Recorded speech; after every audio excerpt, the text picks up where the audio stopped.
Vamos continuar falando sobre Babel? Hoje terminaremos este assunto.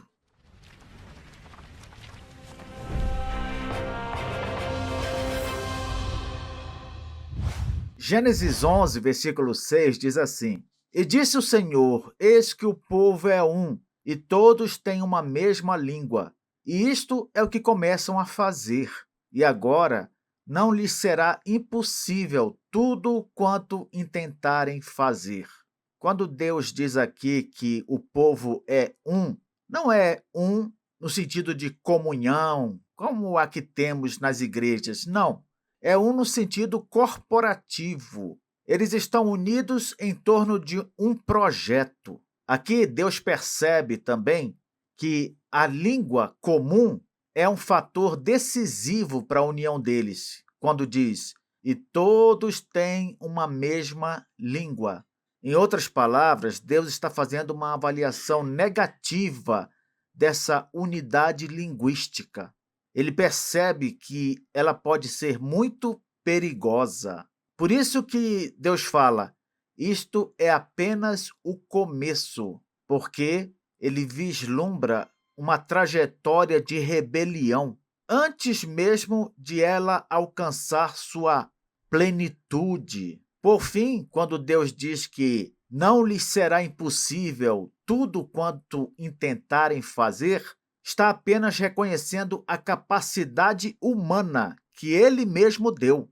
Porque o homem, única criatura feita à imagem e semelhança de Deus, é capaz de coisas incríveis. Porém, sem compromisso com o Senhor, muitas delas se mostrarão verdadeiras rebeliões, como esta de Babel. Por isso, meu irmão, minha irmã, não estranhe quando grandes corporações, grandes organizações, somado a isso a capacidade técnica, tecnológica, financeira, pode se transformar numa grande rebelião contra Deus e sua vontade. De fato, este mundo está repleto de grupos assim.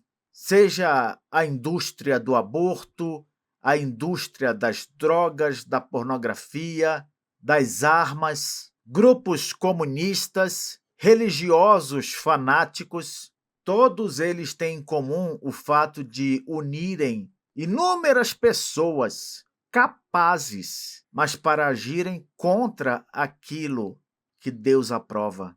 Quero destacar que essa dispersão que Deus vai provocar em Babel, no fundo, foi um ato de misericórdia. Ele poderia ter destruído todos aqueles que estavam ali, construindo a cidade e a torre.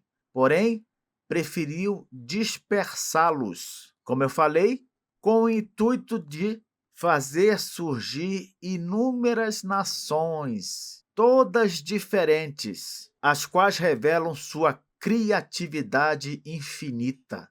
Como sempre, é Deus tornando o mal em bem. Assim como fez no caso de José do Egito, transformou aquela atitude de seus irmãos, que lhe venderam como escravos, num meio de salvar muita gente no futuro.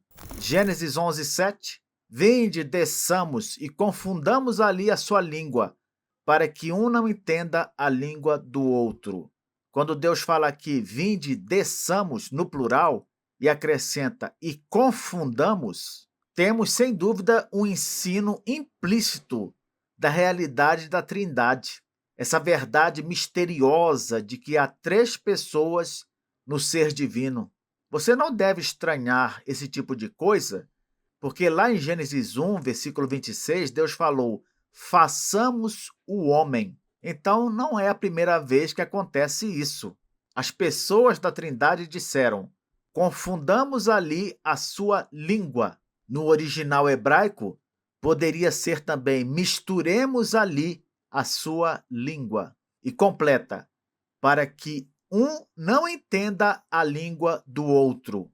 Em outras palavras, Deus cria, naquele momento, todas as línguas que viriam ser os troncos linguísticos de outras inúmeras línguas que viriam a surgir depois. Mas, no caso, esse ato de Deus provocou o que ele queria, a saber, incomunicabilidade. A comunicação se tornou impossível. Aquela ferramenta da rebelião, que era a língua comum, é removida.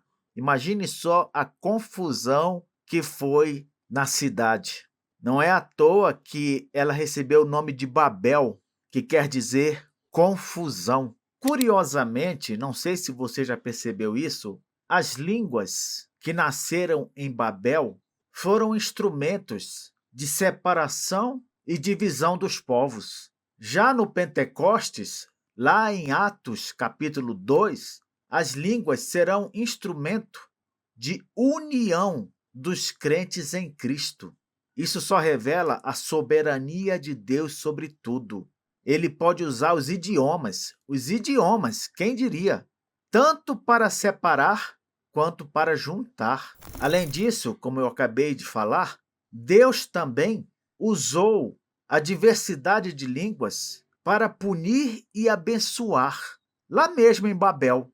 Usou para punir quando impediu a rebelião, quando fragmentou aquele poder centralizado, quando interrompeu o projeto de autoexaltação humana.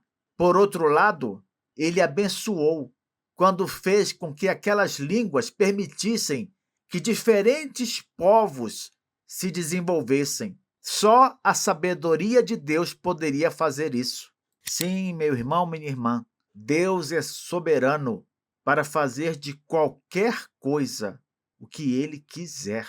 Quem poderia imaginar que aquele projeto de Babel seria interrompido e finalizado apenas com a criação de novas línguas, hein? E também, quem poderia imaginar que no dia do Pentecostes, Deus faria com que os crentes nele falassem idiomas que não aprenderam para proclamar a glória do seu nome? Como não adorar um Deus assim?